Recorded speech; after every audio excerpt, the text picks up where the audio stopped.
अस्सलामु अलैकुम वरहमतुल्लाहि वबरकातुह। मैं मुफ्ती हकीम अब्दुल क़य्यूम आपकी खिदमत में हाज़िर हूँ। अल्लाह के नाम से शुरू करता हूँ जो बड़ा मेहरबान निहायत रहम करने वाला है। आज हम थोड़ी सी बात करेंगे किस तरह से स्टॉक परचेज़ किए जाते हैं और कैसे उसमें बने रहा जाता है ना।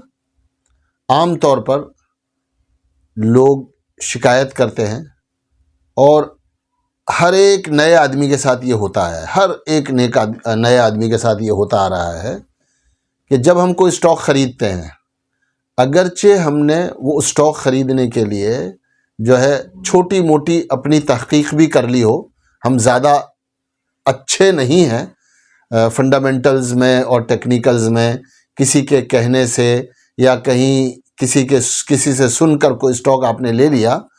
अब जब वो स्टॉक हम ख़रीद लेते हैं, ऐसा कहते हैं कि मल्टी बैगर स्टॉक को पा लेना, ढूंढ लेना बहुत आसान है, लेकिन मल्टी बैगर स्टॉक को पकड़ के रखना ये बहुत मुश्किल है। हमारा जो बिहेवियर है वो ये है कि जल्दी जल्दी नफ़ा चाहिए। हमारा जो बिहेवियर है वो ये कहता है कि हमें जल्दी जल्दी नफ़ा चाहिए, और मल्टी बैगर्स जो बनते हैं वो बरसों में बनते हैं, कई साल लग जाते हैं किसी स्टॉक को मल्टी बैगर बनने में। अब अगर 2 साल 4 साल 5 साल आप किसी स्टॉक को नहीं देते हो तो वो मल्टी बैगर कैसे बनेगा। तो नतीजा ये होता है हमारे बिहेवियरल कमी की वजह से हमारा जो मेयार ज़िंदगी है, उस मेयार ज़िंदगी में जो जल्दबाजी है और बेसब्री है और लालच है और एक किस्म का खौफ और डर है, उसकी वजह से क्या होता है कि जब कोई स्टॉक ऊपर जाता है और 10-5% 15% मुनाफा करता है तो आदमी बेचैन हो जाता है और बेचैन होकर सोचने लगता है कि मैं जल्दी से प्रॉफिट बुक कर लूँ, कहीं ये स्टॉक जो है वो नीचे ना आ जाए और मेरा 5% 10% 15% जो प्रॉफिट हुआ है ये प्रॉफिट इरोड ना हो जाए।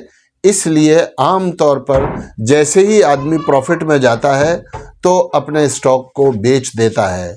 फिर महीने 2 महीने के बाद या साल 6 महीने के बाद, साल 2 साल के बाद जब कभी उस स्टॉक पर नज़र पड़ती है तो ओहो, मैंने 100 रुपये में ख़रीदा था, 115 में बेच दिया। 2 साल बाद इत्तेफाकन उस स्टॉक पर आपकी नज़र पड़ गई, पता चला कि वो तो 300 रुपये का हो गया, 2 साल में 300 रुपये का हो गया, 2 साल में 400 रुपये का हो गया।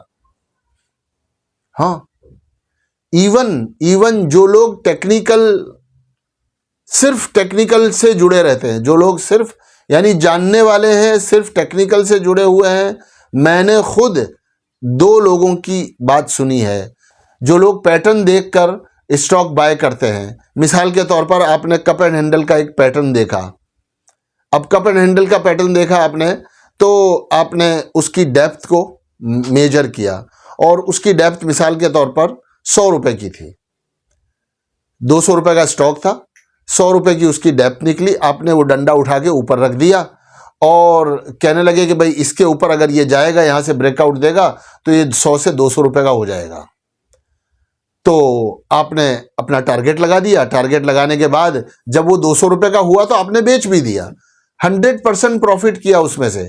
लेकिन उस स्टॉक ने 100% नहीं, उस स्टॉक ने 500 गुना प्रॉफिट दिया, उस स्टॉक ने 700 800 1000 गुना प्रॉफिट दिया। तो ये जो 500 गुना 1000 गुना है ना, 5 गुना 10 गुना जो स्टॉक होता है वो टेक्निकल की वजह से नहीं होता है। वो फंडामेंटल्स आगे आगे चलते रहते हैं, टेक्निकल्स पीछे पीछे उसको फॉलो करते हैं। फंडामेंटल्स आगे चलते हैं, टेक्निकल्स उसको फॉलो करते रहते हैं।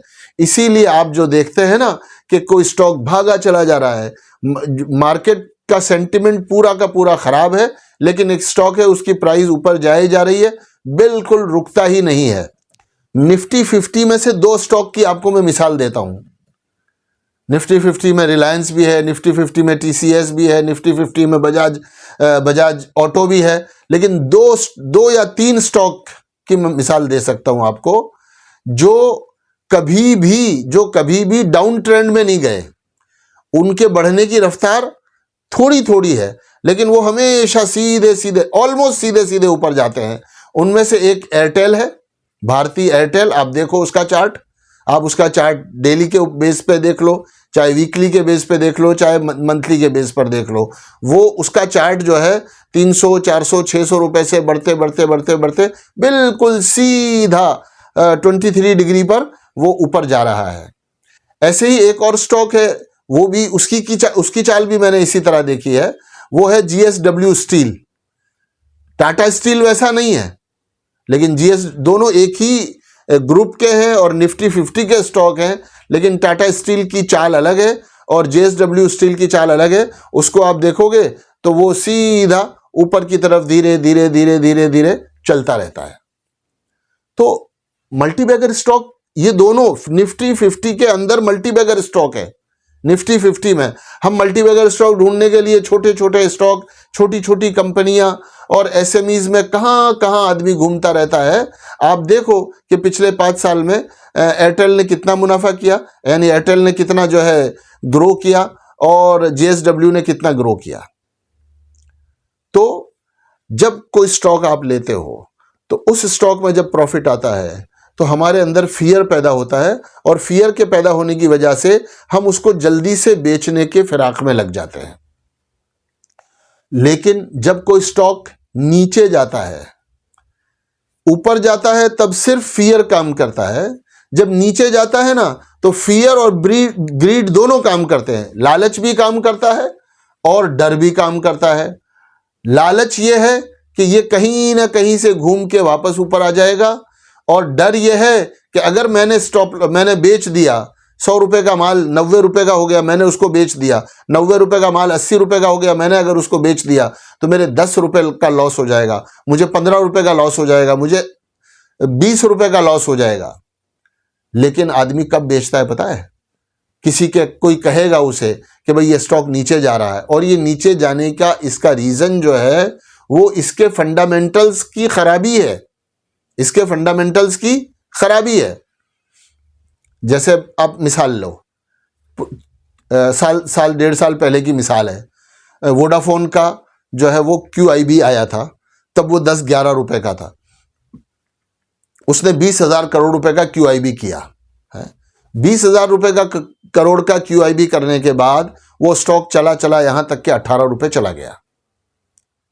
18 रुपए से वो 20,000 करोड़ रुपए जो उसने इकट्ठे किए, जिससे उसने अपना कुछ कर्जा वर्जा अदा कर दिया, थोड़े से दिन के लिए जो स्टॉक था वो वेंटिलेटर पर चला था।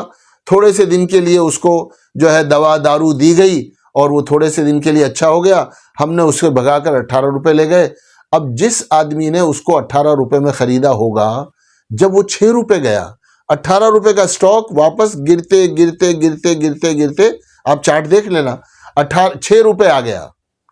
अब 6 रुपए जब आ गया तो कितने लोग ऐसे होंगे कि जिन्होंने 17 में खरीदा था, 18 में खरीदा था, है ना, और 14 में खरीदा था, 15 में खरीदा था, फिर वो स्टॉक नीचे आया, है ना, 1 रुपया नीचे आया, 2 रुपए नीचे आया, 5 रुपए नीचे आया, है ना। जब उसके फंडामेंटल्स कमजोर हैं, तो फंडामेंटल कमजोर होने की वजह से वो कुछ नहीं पता कि वो 18 से लुढ़क कर 12 पे रुकेगा, 6 पे रुकेगा, 3 पे रुकेगा, 2 रुपए पे रुकेगा, 1 रुपए पे रुकेगा। तो एक उसूली चीज ये है कि जब कोई स्टॉक बढ़ता है तो उस पर राइड करना चाहिए, उस पर सवार होकर आगे बढ़ना चाहिए। और जब कोई स्टॉक नीचे गिरे और फंडामेंटल्स उसके खराब हो जाएं, तो किसी भी हाल में उसको छोड़ देना है, किसी भी हाल में उसको छोड़ देना है। जिस दिन हमें पता चला कि इसके फंडामेंटल्स कमजोर हो गए हैं और अब ये कहीं भी नीचे तक जा सकता है, तब उसको छोड़कर निकल जाना चाहिए। इसी में आफियत है, ताकि जो पैसा आपके पास बचा है आप उसको किसी करेक्ट स्टॉक में लगाओगे तो फिर धीरे धीरे वहां से गिरावट बंद हो जाएगी और आपकी जो कैपिटल है वो ऊपर जाना शुरू हो जाएगी कि चलो हमारी कैपिटल नीचे नहीं रही, अब ऊपर जाना शुरू हो गई। तो वहां फियर भी है, ग्रीड भी है। अब फियर और ग्रीड, लालच और डर दोनों मौजूद हैं। लालच कहता है न बेचो, बाद में ये बढ़ जाएगा, और डर कहता है अरे 10 रुपए और घट गए, और 10 रुपए घट गए, और 10 रुपए घट गए। अब इसकी मिसाल लो आप, एक बढ़िया सी मिसाल देता हूं आपको। एक घर में किसी बाप के दो बेटे हैं, किसी बाप के दो बेटे हैं, एक निहायत निकम्मा नाफरमान है, दूसरा फरमान बरदार है, नेक है, अपनी तबीयत में सालेह है, अच्छा है, बाअखलाक है और घर में कामकाज करता है, बाप की इताअत करता है, कारोबार संभालता है और फैमिली को कमा के लाके देता है। तो आप मुझे बताइए कि इन दोनों में से किसका ज़्यादा ख्याल रखा जाएगा, किसको ज़्यादा अच्छे से पैम्पर किया जाएगा, किसके नखरे उठाए जाएंगे, है ना, किसको ज़्यादा बर्दाश्त किया जाएगा। नाफरमान को ज़्यादा बर्दाश्त करोगे आप या फरमान बरदार को ज़्यादा बर्दाश्त करोगे? नाफरमान आपका जो है वो अखलाक भी उसके अच्छे नहीं है, आमाल भी अच्छे नहीं है, वो नेक और सालेह भी नहीं है और आपका कमाया हुआ पैसा भी वो बर्बाद कर रहा है। तो आप क्या करोगे? आप कहीं ना कहीं जैसे ही आपको अंदाजा आता है आपका बिहेवियर उन दोनों के बारे में बदल जाएगा। बेटों की मिसाल न लो, आप दो नौकरों की मिसाल ले लो कि भाई दो नौकर हैं, एक नौकर जो है वो आपका कारोबार में नुकसान कर रहा है, दूसरा नौकर है वो आपके कारोबार को अच्छी तरह बढ़ा रहा है। किसको रिटेन करोगे और किसको जो है आप रिजाइन करवाओगे? किसे कहोगे भाई कल से मत आना? हमारा हाल यह है कि जो नुकसान पहुंचाने वाला हमारा कारीगर और नौकर है उसको हम संभाले हुए हैं कि कल ये अच्छा कर देगा, कल ये अच्छा कर देगा, कल ये अच्छा कर देगा, और हम उसको संभाले हुए हैं। और जो अच्छा नफ़ा करके दे रहा है हमें, उससे हमें लालच आ गया कि बस इसके काम को जल्दी से बंद करो, इसने मुनाफा कर दिया एक बार, अब दोबारा पता नहीं ये मुनाफा कर पाए या ना कर पाए। नहीं, जिसने एक बार मुनाफा किया वो दूसरी बार मुनाफा करने की ताकत रखता है, जिसने दो बार मुनाफा किया वो तीसरी बार भी मुनाफा करने की ताकत रखता है, और जो 2 से 3 बार लॉस करेगा, प्रिडिक्शन यही है, प्रोबेबिलिटी यही है कि वो आगे भी नुकसान करेगा। इसलिए हमेशा जो है स्टॉक्स को देखते वक्त उनके फंडामेंटल्स हमेशा हमारे सामने होने चाहिए। टेक्निकल देखते देखते हम जो है बिल्कुल वो ना हो जाएं। टेक्निकल देखने का फ़ायदा भी है और टेक्निकल देखने के नुकसानात भी हैं। हर चीज़ की एक लिमिटेशन होती है नफ़े की साइड में और हर चीज़ की एक लिमिटेशन होती है नुकसान की साइड में। इसलिए उनकी लिमिटेशंस को समझना है।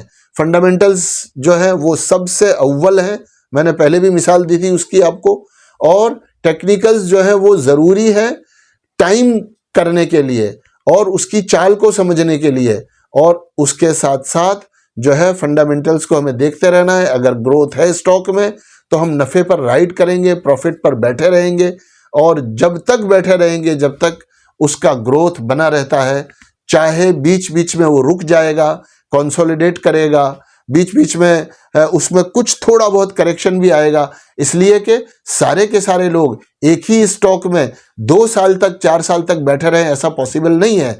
जो शॉर्ट टर्म के लिए आएगा वो निकलेगा, तो दरमियान में प्रॉफिट बुकिंग होगी तो थोड़ा सा स्टॉक घूमेगा, है 20 एवरेज मूविंग के करीब आएगा या 50 DMA के करीब आएगा, फिर वो वापस लोग जो दूसरे लोग हैं जो अंदर एंटर होना चाहते हैं उनको वो सस्ता लगेगा, वो अंदर आना शुरू हो जाएंगे।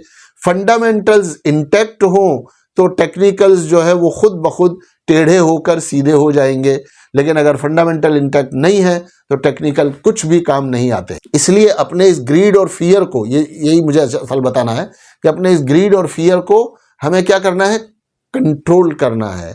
और ये कंट्रोल होगा कन्विक्शन से, और कन्विक्शन आएगा पढ़ने लिखने समझने और स्टॉक का बिजनेस मॉडल समझने में, उसके फंडामेंटल्स को समझने से हमें जो है उसका कन्विक्शन आएगा। इसलिए दोनों चीज़ों को हमें ध्यान में रखना है और अच्छे स्टॉक को राइड करना है, ताकि आपको फंडामेंटल और टेक्निकल्स की मदद से और सब्र की मदद से, अपने अच्छे बिहेवियर की मदद से जो है मल्टी बैगर स्टॉक्स मिल जाएं और मल्टी बैगर स्टॉक को आप ढूंढ लेते हैं हम, लेकिन उस मल्टी बैगर स्टॉक को हम रख नहीं पाते।